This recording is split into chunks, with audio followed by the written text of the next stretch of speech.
friends, welcome to my channel Bobita's Weekly Life. আজি মই বনাবলৈ ওলাইছো লাওৰ কুমলীয়া আগৰ সৈতে কঁঠাল গুটি আৰু মাছ।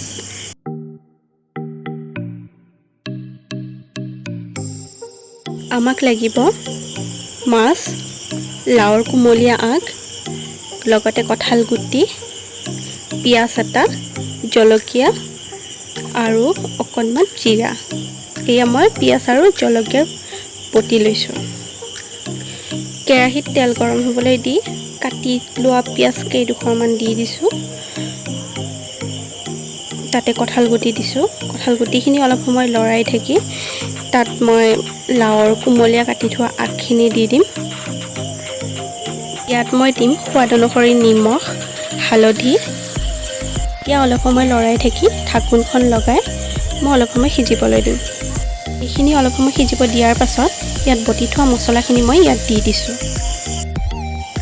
এতিয়া এই মছলাখিনি মই ভালকৈ লৰাই ইয়াত অলপ পানী দি ঢাকোনখন লগাই দিম। লগাই দি সিজিবলৈ দিম। মাজে মাজে মই চেক কৰি থাকিম।